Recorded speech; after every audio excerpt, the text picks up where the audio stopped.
on RTI Media. నమస్కారం, వార్తలకు స్వాగతం. ముందుగా ముఖ్యాంశాలు. మాజీ మంత్రి KTR press meet, CM Revanth రెడ్డిపై ఫైర్.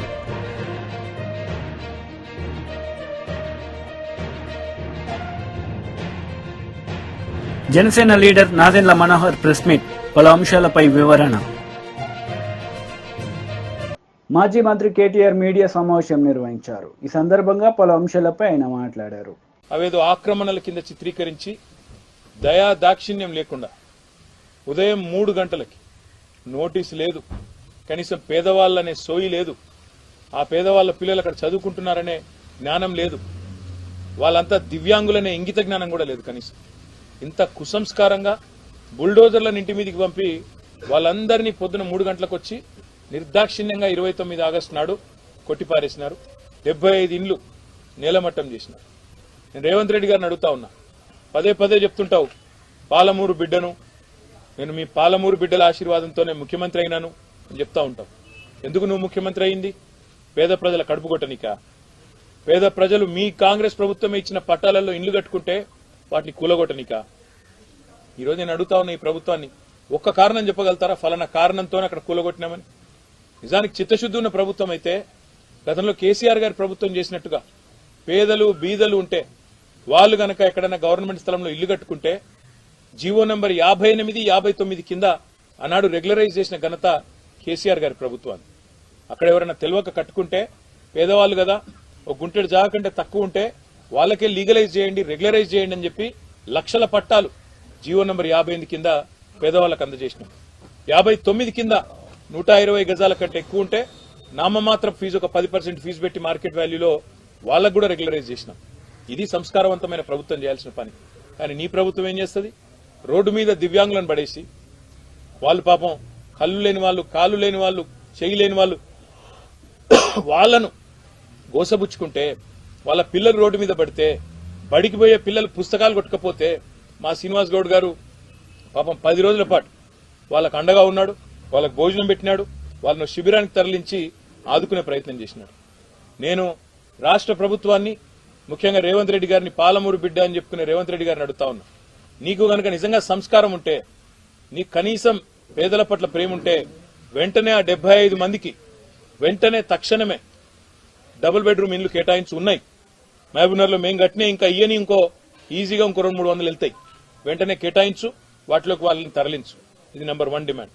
రెండోది, ఏ అధికారులైతే అక్రమంగా అన్యాయంగా బుల్డోజర్లు పెట్టి ఆ పేదలను రోడ్డు మీద పడేసినారో వాళ్ళ మీద చర్య తీసుకో. నువ్విచ్చిన పట్టాకు, నీ ప్రభుత్వం, నీ కాంగ్రెస్ ప్రభుత్వం ఇచ్చిన పట్టాకే విలువ ఇవ్వని నువ్విచ్చిన పట్టాను చిత్తు కాగితంతో చూసిన అధికారులు ఎవరైతున్నారో వాళ్ళ మీద వెంటనే చర్య తీసుకోవాలి. సస్పెండ్ చేస్తావా, సర్వీస్ నుంచి తొలగిస్తావా, ఏం చేస్తావా చెయ్యి, కానీ దమ్ముంటే ఆ నిర్ణయం కూడా తీసుకోవాలని చెప్పి కూడా నేను రేవంత్ రెడ్డిని డిమాండ్ చేస్తా ఉన్నా. మరొక ముఖ్యమైన మాట కూడా ఈ సందర్భంగా నేను ఈ నాగర్ కర్నూలు వేదికగా చెప్పదలుచుకున్నా. ఇప్పుడే ఇక్కడికి వచ్చేటప్పుడు మా సోదరులు మరి జనార్దన్ రెడ్డి గారు, ఆల వెంకటేశ్వర రెడ్డి గారు, శ్రీనివాస్ గౌడ్ గారు, నవీన్ రెడ్డి గారు, ఎమ్మెల్సీ గారు అందరం కలిసి మాట్లాడుకుంటూ వస్తా ఉన్నాం. వస్తుంటే నేను అడిగిన, మరి ఏమైందన్నా, పాలమూరు రంగారెడ్డి ఎత్తిపోతల పథకం కేసీఆర్ గారు ఎంతో ప్రతిష్టాత్మకంగా ఈ వలసల జిల్లాగా పేరుపడ్డ పాలమూరును తప్పకుండా పచ్చగా చేయాలన్న ఉద్దేశంతో కేసీఆర్ గారు ఒకవైపు పెండింగ్ లో ఉన్న ప్రాజెక్టులన్నీ కూడా కల్వకుర్తి కావచ్చు, భీమా కావచ్చు, నెట్టెంపాడు కావచ్చు, వాటిని శరవేగంగా రన్నింగ్ ప్రాజెక్టులుగా మార్చి పూర్తి చేసి 8 లక్షల ఎకరాలకు నీళ్లిచ్చిన నాయకుడు కేసీఆర్ గారు ఒక పాలమూరు జిల్లాలో. మరి అట్లాంటి పాలమూరు శాశ్వతంగా ఒక ధాన్య భాండాగారం కావాలన్న ఉద్దేశంతో పాలమూరు రంగారెడ్డి ఎత్తిపోతల పథకాన్ని తీసుకున్న విషయం మీకు తెలుసు. అందులో రిజర్వాయర్లన్నీ పూర్తయినాయి. వట్టెం కావచ్చు, కరివెన కావచ్చు, ఉద్దండాపూర్ కావచ్చు, ఏదుల కావచ్చు, అన్ని కూడా నార్లాపూర్ కావచ్చు, ఇవన్నీ కూడా పూర్తయిపోయినాయి. పూర్తి కావడమే కాకుండా కేసీఆర్ గారు ముఖ్యమంత్రిగా ఉన్నప్పుడే అందులో కొల్లాపూర్లోనే, మరి నార్లాపూర్ దగ్గర అనుకుంటా, ఒక పంపు కూడా ఆన్ చేసి ఆనాడు నీళ్లు కూడా వదలడం జరిగింది. ఇక మిగతాది ఇప్పుడు రేవంత్ రెడ్డి చేయాల్సిందల్లా ఏనుగెళ్లింది తోక చిక్కింది అన్నట్టు అలా 95% పని అయిపోయింది. ఇంకో 5-10% పని మిగిలింది. కేవలం ఆ కాలువల కోసం ఏదైతే భూసేకరణ చేయాలో ఆ పని చేయాలా. ఇప్పుడే వెంకటేశ్వర రెడ్డి గారు చెప్తా ఉండే నాకు, అన్న మన ప్రభుత్వం ఉన్నప్పుడే ఆ టెండర్ కూడా పిలిచినాము, ఈ దుర్మార్గులు వచ్చి అది కూడా రద్దు చేసినారు అని అన్న చెప్తా ఉండే మరి జనార్దన్ రెడ్డి గారు. అన్న మొత్తం ఈ ప్రాంతం అక్కడ కొల్లాపూర్ నుంచి మొదలు పెడితే మనకిక్కడ షాద్ నగర్ అవతల జడ్చర్ల దాకా ఉద్దండపూర్ దాకా బ్రహ్మాండంగా అన్ని పనులు కూడా పూర్తి చేస్తున్నాం. వీళ్ళు చేయాల్సింది కేవలం 5-10% పని మాత్రమే మిగిలింది. జనసేన లీడర్ మీడియా సమావేశం నిర్వహించారు. ఈ సందర్భంగా పలు అంశాలపై ఆయన మాట్లాడారు.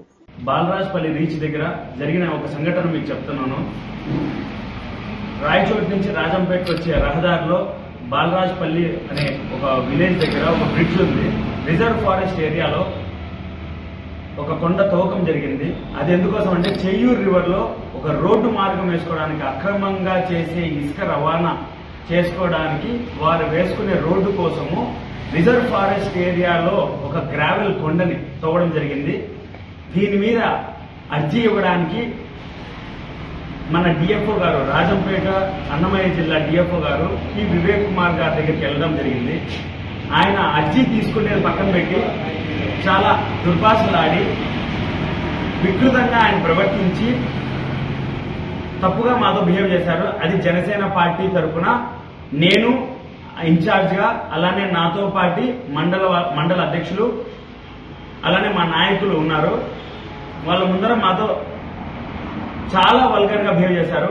దీని మీద దాదాపు 8 నెలల తర్వాత కళ్యాణ్ గారు రాజంపేటకి రావడం జరిగింది. అన్నమయ్య డ్యామ్ ఇష్యూ ఒకటి, అన్నమయ్య తెగిపోయింది, దానివల్ల పులుపత్తూరులో, తొగురుపేటలో ఇల్లులు కొట్టుపోయిన వాళ్ళకి ఇప్పటికీ న్యాయం జరగలేదు అనేసి ఆ విషయం మీద కళ్యాణ్ గారు రావడం జరిగింది రాజంపేటకి. అదే విషయం మీద రాజంపేట కళ్యాణ్ గారికి వచ్చినప్పుడు నేను ఇది వివరించడం జరిగింది. ఆ విషయం మీద వెంటనే కళ్యాణ్ గారు స్పందించి డిఎఫ్ఓ, రేంజర్ డిఎఫ్ఓని అలానే స్క్వాడ్ డిఎఫ్ఓని తిరుపతి నుంచి పిలేరు నుంచి పంపించి అక్కడ ఇన్స్పెక్షన్ చేయించారు. ఆ రోజు నేను కూడా ఉన్నాను. ఇదే ఆ సంఘటన జరిగిన ప్లేసు. ఆ సంఘటన మేము వెళ్లి చూసినప్పటికీ అలా ఎక్స్కవేషన్ చేస్తా ఉన్నారు హిటాచీలతో. దాదాపు కొండని ఎంత తవ్వారో మీరే చూడండి. ఆ కొండ తవ్విన తర్వాత ఇప్పుడు వాళ్ళు వదిలేసిన ప్రదేశాలు ఇవి. వాళ్ళు తవ్వి ఏం చేశారా అంటే చెరువు మధ్యలో ఏదైతే అన్నమయ్య డ్యామ్ తెగిపోవడానికి పై భాగంలో ఉన్న చెరువు ఇది, ఆ చెరువు మధ్యలో రోడ్డు వేసుకున్నారు. ఇలానే కదా అన్నమయ్య డ్యామ్ కూడా తెగిపోయిన కారణం. అన్నమయ్య డ్యామ్ తెగిపోవడానికి కారణం ముఖ్య ఉద్దేశం ఏంటి? అందులో ఉన్న లారీలు, టిప్పర్లు, హిటాచీలు కాపాడడం కోసము గేట్ ఎత్తకుండా వాటర్ ఎక్కువ టీఎంసీ ఫ్లో అయిపోయి డ్యామును కొట్టుకొని వెళ్ళిపోయి దాదాపు 8 ఊర్లు నేలమట్టమయ్యాయి. అప్పటికి మళ్ళా సిగ్గు లేకుండా ఇక్కడ ఉన్న అధికారులు, శాసనసభ్యులు ఎవరైతే గెలిచారో పోయినసారి, వాళ్ళు మళ్ళా వాళ్ళ ఇసుక రీచుల కోసము, దొంగ ఇసుక రవాణా కోసం చెరువు మధ్యలో రోడ్డు వేసేకి గ్రావెల్ కొండను దొబ్బి దాంట్లో తూములు పెట్టుకొని మరీ వాళ్ళు రవాణా చేస్తున్నారు. ఈ విషయం మీద నేను గట్టిగా రిపోర్ట్ అయితే ఇచ్చాను. టిప్పర్లు పెట్టుకొని దోలారు, టిప్పర్లు పెట్టుకొని ఇసుక దోలేకి ఆ రోడ్డు వాడేవాళ్ళు.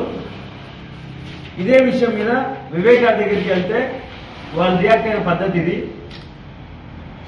ఇవన్నీ మీకు ఎందుకు చెప్తున్నానంటే ఇవాళ కంప్లీట్ గా ప్రూవ్ అయింది. ఏంటంటే స్క్వాడ్ కూడా వచ్చి రివీల్ చేసింది ఏంటంటే అది కంప్లీట్ గా reserve forest area. Reserve forest ఏరియాలో కాస్త భాగం రెవెన్యూ, అంటే ఏదైతే చెరువు పొరంబోకు అంటారో లేదా బ్రిడ్జ్ కానుకొని ఉన్న రెవెన్యూ ల్యాండ్ ఏదైతే ఉందో అందులో తవ్వకం జరిగింది. కానీ వితిన్ 500 మీటర్స్ రేడియస్ లోపల కన రెవెన్యూ ల్యాండ్ లో ఏ మైనింగ్ జరగాలన్నా అది ఫారెస్ట్ డిపార్ట్మెంట్ అయినా అండ్ రెవెన్యూ డిపార్ట్మెంట్ అయినా మైనింగ్ డిపార్ట్మెంట్ అయినా ముగ్గురు డిపార్ట్మెంట్లు కలిసిగా వచ్చి ఇన్స్పెక్షన్ చేసి అక్కడ మైనింగ్ పర్మిషన్స్ ఇవ్వాలి. ఇప్పుడు వరకు వాళ్ళు పర్మిషన్స్ ఇవ్వలేదు. అలానే అక్కడ జరిగిన మైనింగ్ కి నేను ఇచ్చిన అర్జీ డేట్ నుంచి ఏదైతే నేను అర్జీ ఇచ్చానో వివేక్ గారికి, వాళ్ళు ఆయన తీసుకోలేదు, అది పక్కన పెట్టే కింద వాళ్ళ ఆఫీసర్తో నాకు. వైసీపీ లీడర్ మీడియా సమావేశం నిర్వహించారు. ఈ సందర్భంగా పలు అంశాలపై ఆయన మాట్లాడారు. అసలు 2వ సంవత్సరం మీరు ఇంతవరకు సదర్ పార్కింగ్ కాంట్రాక్టర్ దగ్గర డబ్బులు ఎందుకు తీసుకోవాలా? ఆ కాంట్రాక్టర్ మీద అంత ప్రేమ ఎందుకు? అమ్మవారి ఆలయానికి కట్టాల్సిన 2,04,00,000 2,05,00,000 డబ్బులు మీరు కాంట్రాక్టర్ దగ్గర తీసుకోకుండా కాంట్రాక్ట్ ని ఏ విధంగా కొనసాగిస్తారు? ఇక్కడ కూడా ఒక మతలబు ఉంది. కాంట్రాక్ట్ ఏ విధంగా కొనసాగిస్తున్నారు అధ్యక్ష? 6 నెలల పాటంట ఉచితంగా సదర్ కాంట్రాక్టు భక్తుల దగ్గర నుంచి డబ్బులు కొట్టేయడానికి ఇలా అధికారిక ఉత్తర్వులు జారీ చేశారు. ఏంటి మురళి గారు, 2వ సంవత్సరం డబ్బులు కట్టాలి, కట్టకుండా ఏం చేశారు? అతను 2,05,00,000 కట్టాల్సిన అవసరం లేదు. కట్టకుండా ఒక 6 నెలల పాటు, అంటే జూన్ నుంచి 6 నెలలు, June, July, August, September, October, November, ఈ 6 నెలల పాటు ఉచితంగా అమ్మవారి భక్తుల దగ్గర నుంచి డబ్బులు వసూలు చేసుకోవడానికి, డబ్బులు కొట్టేయడానికి అధికారికంగా ఉత్తర్వులు జారీ చేశారు. ఇది ఈఓ గారు రికమెండ్ చేస్తే ఎండోమెంట్ కమిషనర్ కూడా ఏం చేశారు? ఎండోమెంట్ కమిషనర్ కూడా దీనికి అధికారికంగా ఉత్తర్వులు జారీ చేశారు. ఎప్పుడో తెలుసా? 9/9/2024, అంటే ఒక 4 రోజుల కిందట. 9/9/2024 ఈ కాగితాలన్నీ మీకు పెడతాను. ఇక ఎండోమెంట్ కార్యాలయానికి ఈఓ గారు రాసింది 18/6/2024. అంటే ప్రభుత్వం మారంగానే వీళ్ళ దోపిడీకి శ్రీకారం చుట్టూ మొదలు పెట్టేశారు. ఇదేది నా సొంతంగా మాట్లాడట్లా, అన్ని ఆధారాలతో వాస్తవాలు మాట్లాడుతున్నా. 6 నెలల పాటు అమ్మవారి ఆలయంలో పార్కింగ్ కాంట్రాక్టర్ బుద్ధా వెంకన్న గారి బినామీ మహేషో ఎవరో ఉంది అతని పేరు, బుద్ధా వెంకన్న గారి బినామీకి 6 నెలల పాటు, అంటే నేను చెప్పేది కాంట్రాక్ట్ ప్రైస్ ప్రకారం అయితే 1,02,00,000 ఫ్రీగా రాసిచ్చారు. 1,02,00,000 ఫ్రీగా రాసిచ్చారు. లాభం ఎంత వస్తుందో నాకు తెలియదు. పైన 1,02,00,000 ఈ 6 నెలల్లో అమ్మవారి భక్తుల దగ్గర నుంచి వసూలు చేసుకోవడానికి అధికారికంగా ఉత్తర్వులు జారీ చేస్తారు. మీరు ఎవరు? అమ్మవారి ఆలయంలో ఫ్రీగా భక్తుల దగ్గర నుంచి డబ్బులు వసూలు చేసుకోమని అధికారిక ఉత్తర్వులు ఇవ్వడానికి అసలు మీరు ఎవరు? మీకు ఏమి హక్కు ఉంది? ప్రభుత్వం మారంగానే దోపిడీ మొదలు పెట్టేశారు కదా మీరు. ఇక డేట్లు కూడా చెప్పే కదా, 18/6/2024 ఎండోమెంట్ కమిషనర్ గారు రిలీజ్ చేసిన ఆర్డర్ 9/9/2024. పోనీ టెండర్ నిబంధనలన్నీ చదవమంటారా? ఇందులో ఎలాంటి ప్రకృతి వైపరీత్యాలకు సంబంధించిన ఎట్లాంటి ప్రభుత్వ అధికారులు వాహనాలు వచ్చినా, ఆలయ వాహనాలు వచ్చినా వాటికి టోల్ గేట్ తీసుకోకూడదు. ఈ 6 నెలలు మినహాయింపు అంట ఎందుకు ఇచ్చారు తెలుసా మీకు? చాలా ఆశ్చర్యపోతారు ఈ మాట చెప్తే. ఈ 6 నెలలు మినహాయింపు దేనికి ఇచ్చారు తెలుసా? ఒకసారంట చీఫ్ జస్టిస్ గారు వచ్చారంట దర్శనానికి, హైకోర్టు చీఫ్ జస్టిస్ గారు వచ్చారంట, అందువలన కాంట్రాక్టర్ క్లాస్ వచ్చిందంట. ఇంకొకసారి గవర్నర్ గారు వచ్చారంట దర్శనానికి, అందువల్ల కూడా లాస్ వచ్చిందంట. నేను చెప్పట్లే ఈ మాటలన్నీ, ఇవన్నీ మన ఈవో గారు రాసి. బీజేపీ లీడర్ మీడియా సమావేశం నిర్వహించారు. ఈ సందర్భంగా పలు అంశాలపై ఆయన మాట్లాడారు. ఈనాటి పత్రికా సమావేశం యొక్క అంశం ఈ రాష్ట్ర ఆర్థిక పరిస్థితి మీద ప్రభావం పడేటటువంటి అంశం. ఈ రాష్ట్రంలో ఇప్పటికే సివిల్ సప్లై కార్పొరేషన్ దాదాపు 54-55 వేల కోట్ల అప్పులలో ఉన్నది. అది టీఆర్ఎస్ పార్టీ చేసినటువంటి నిర్వాహకం కావచ్చు, కొత్తగా ప్రభుత్వం ఏర్పాటు చేసినటువంటి కాంగ్రెస్ పార్టీ పాత్ర కూడా దాంట్లో ఉన్నది. మేము చాలా స్పష్టంగా చెప్పినాం. అసెంబ్లీ సమావేశాల సందర్భంగా కార్పొరేషన్ల అప్పులు, ప్రభుత్వ అప్పుల మీద చర్చ జరిగినప్పుడు ప్రభుత్వం యొక్క అసమర్థత నిర్ణయాల వల్ల, లాలూచి నిర్ణయాల వల్ల గతంలో జరిగింది. మీరు ఆ రకమైనటువంటి వ్యవహారాలు చేయవద్దు, రాష్ట్రాన్ని అప్పులపాలు చేయవద్దు, సంస్థలని కాపాడాలని అసెంబ్లీ సమావేశాల్లో పార్టీ తరఫున చెప్పినాం. మేము అనుకున్నాం కొత్తగా వచ్చినటువంటి ప్రభుత్వం ప్రతిపక్ష రాజకీయ పార్టీల సలహాల మేరకు ఈ రాష్ట్రంలో పాలన కొనసాగిస్తుందేమో అని కొంత నమ్మినాం. కానీ ఇప్పుడు ఈ ప్రభుత్వం వ్యవహారం చూస్తే ప్రభుత్వం మొన్న 5-6 నెలల క్రితం సివిల్ సప్లైలో వడ్ల టెండర్ పెట్టింది. ఆ టెండర్లలో జరిగినటువంటి గోల్మాల్ ఏంటంటే యావరేజ్గా 35 లక్షల మెట్రిక్ టన్నుల వడ్లకు టెండర్ పెట్టి 2007 రూపాయల చొప్పున ఒక 5 బిడ్డర్లకు ప్రభుత్వం అప్పగించింది. దాదాపు 8-9 వేల కోట్ల రూపాయల విలువ గల వడ్లని ప్రభుత్వం అప్పగించింది.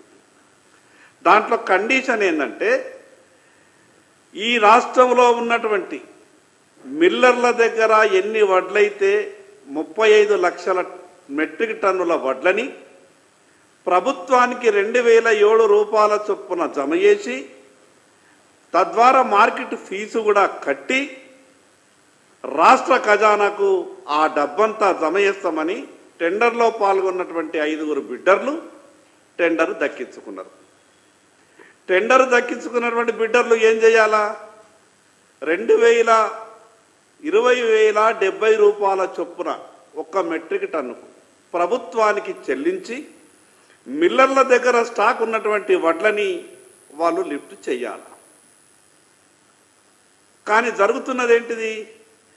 20,070 రూపాయలకు టన్ను ప్రభుత్వం దగ్గర బిడ్డర్లు కొనుగోలు చేసి మిల్లర్ల దగ్గర 22,030 రూపాయలు మిల్లర్ల దగ్గరికి వెళ్ళి బిడ్డర్లు వసూలు చేస్తున్నారు.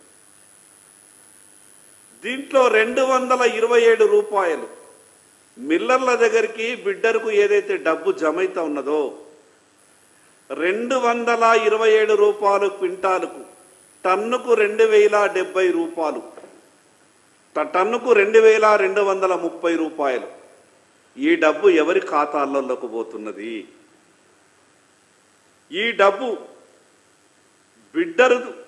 మిల్లర్ దగ్గరికి వెళ్ళి బిడ్డర్కు డబ్బు మార్పిడి జరుగుతున్నది. వాస్తవంగా జరగాలేంటిది? టెండర్లో ఉన్నటువంటి కండిషన్ ప్రకారం వడ్లు తీసుకున్నటువంటి బిడ్డరు మిల్లర్ దగ్గర ఉన్నటువంటి వడ్లని లిఫ్ట్ చెయ్యాల. ఇంత పెద్ద స్కామ్ జరిగింది. ప్రభుత్వంలో ఉన్నటువంటి పెద్దలకు చీమ గుట్టినట్టు లేదు. ఏమన్నంటే గత ప్రభుత్వం మీద మాట్లాడి వ్యవహారం చేయాలంటున్నారు తప్పితే మరి ఈ ప్రభుత్వంలో జరుగుతున్నటువంటి లోపాలకు బాధ్యత. జనసేన లీడర్ మీడియా సమావేశం నిర్వహించారు. ఈ సందర్భంగా పలు అంశాలపై ఆయన మాట్లాడారు. ఏ విధంగా పవన్ కళ్యాణ్ గారు నిలబడి రాష్ట్రంలో ఒక ఆదర్శవంతంగా 400 పంచాయతీలకి ₹1,00,000 విరాళం ఇచ్చి తెలుగు రాష్ట్రాలకి ₹1,00,00,000 చొప్పున విరాళం అందించి క్షేత్రస్థాయిలో ఆదుకోవాలని చెప్పి పార్టీ నాయకులందరూ కూడా పిలిపించి దూర ప్రాంతాల నుంచి కూడా జనసేన పార్టీ నాయకులందరూ కూడా తరలి వచ్చి ఎక్కడైతే ముంపు ప్రాంతాల్లో ఇబ్బంది పడుతున్నారో వాళ్ళకి సహాయ కార్యక్రమాలు అద్భుతంగా చేస్తున్న తరుణంలో జగన్మోహన్ రెడ్డి గారు కానీ వైఎస్ఆర్సీపీ పార్టీ కానీ చేసింది ఏంటని నేను ప్రశ్నిస్తున్నాను. పిఠాపురం వెళ్ళారు, కొన్ని ప్రాంతాల్లో పర్యటించి క్షేత్రస్థాయిలో మీకు పూర్తి అవగాహన వచ్చినట్టు ఒక 40-50 కాగితాలు పట్టుకొని ప్రెస్ ముందు మీరు మాట్లాడిన మాటలు ఏ విధంగా ప్రజలకు ఉపయోగపడతాయని నేను ప్రశ్నిస్తున్నాను. ఒక్కసారి మీరు గతంలో పవన్ కళ్యాణ్ గారి నాయకత్వంలో జనసేన పార్టీ 5 సంవత్సరాల్లో ఎప్పుడైనా ఇటువంటి సందర్భాల్లో ఏ విధంగా మేము స్పందించేవాళ్ళం? చాలా స్పష్టంగా పవన్ కళ్యాణ్ గారు ఎప్పుడు కూడా ప్రభుత్వాన్ని విమర్శించకుండా ప్రజలకు ఉపయోగపడే విధంగా 2-3 మంచి సూచనలు చేసి పెద్ద మనసుతోటి మీరు ముందుకొచ్చి ప్రభుత్వం నుంచి ఆదుకోవాలి, కష్టాల్లో ఉన్నారు రైతాంగం, సామాన్య ప్రజలని పదే ఆయన విజ్ఞప్తి చేస్తూ ఉండేవాళ్ళు. ఈ రోజున వాస్తవాలు ఏంటి? పోనీ మీరు అక్కడ పోయి పర్యటించారు, మీ సొంత పేరుతో నిర్మాణం చేసిన ఆ జగనన్న కాలనీ గొల్లపురంలో అక్కడికి పర్యటించారా మీరు? అక్కడున్న వాస్తవ పరిస్థితి తెలుసుకున్నారా? ఏ విధంగా ఆ ప్రాంతం మొత్తం మునిగిపోయిందో మీరు చూసారా? సెలెక్టివ్గా కొన్ని ప్రాంతాలకు వెళ్ళి ఏలేరు గురించి మాట్లాడుతున్నారు. కూటమి ప్రభుత్వం ఏర్పడిన వెంటనే ఉప ముఖ్యమంత్రి గారు పవన్ కళ్యాణ్ గారు అధికార యంత్రాంగాన్ని సమావేశపరిచి జిల్లా కలెక్టర్ గారి ద్వారా ఆధునీకరణ కోసం చేయాల్సిన కార్యక్రమాల గురించి ఆయన సమావేశం ఏర్పాటు చేసుకుని ప్రణాళిక సిద్ధం చేశారు. సుమారు 1000 కోట్ల రూపాయలతో అంచనాలు వేశారు. మరి మీ 5 సంవత్సరాల్లో ఎందుకు మీరు పని చేయలేకపోతున్నారంటే, ఎందుకు చేయలేదని అంటే విచిత్రమైన సమాధానం ఏంటంటే వర్షాలు ఎక్కువ పడ్డాయంట. అసలు స్పందించే మనస్తత్వం ఏది మీలో నేను అడుగుతున్నాను. మీరు ఎప్పుడైనా మీ జేబులోంచి 1 లక్ష రూపాయలు తీసేవరకని ఇచ్చారా? సామాన్యుడు ఇబ్బంది పడుతుంటే మీరు పరదాలు కట్టుకుని తిరిగారు ఆ రోజుల్లో. మ్యాన్ మేడ్ డిజాస్టర్ అంటే అద్భుతమైన ఉదాహరణ అన్నమయ్య ప్రాజెక్ట్. కేవలం మీ ఇసుక దోపిడీ కోసం గేట్లు ఎత్తకుండా 24 మంది బలైపోతే, 38 మంది ఆచూకీ ఈ రోజుకు తెలియకపోతే, 12 రోజుల తర్వాత సొంత జిల్లాలో ముఖ్యమంత్రి గారు పర్యటించారు. 12 రోజుల తర్వాత 5 సెంట్లు భూమి ఇచ్చి మీకు 4 రోజుల్లోనే ఇల్లు కట్టే కార్యక్రమం ప్రారంభించి నేనే వచ్చి మీకు తాళాలు ఇస్తా అన్నాడు. ఇది ఎప్పుడు 2021లో ఆయన ముఖ్యమంత్రిగా దిగిపోయే రోజు వరకు కూడా ఇల్లులు అక్కడ పూర్తి కాలేదు. ఏ ఒక్కరికి తాళం ఇవ్వలేదు. ఈయన మాట్లాడతాడు మ్యాన్ మేడ్ డిజాస్టర్ అని. అన్నమయ్య ప్రాజెక్టు ఏ విధంగా కూలిపోయిందో దానికన్నా మ్యాన్ మేడ్ డిజాస్టర్ ఏముంటుంది చెప్పండి. ఈరోజు బుడమేరు కానివ్వండి, ఏలేరు కానివ్వండి, కనీసం బేసిక్ మినిమం వార్తలు ముగించే ముందు ముఖ్యాంశాలు మరోసారి. మాజీ మంత్రి KTR press meet, CM Revanth రెడ్డిపై ఫైర్.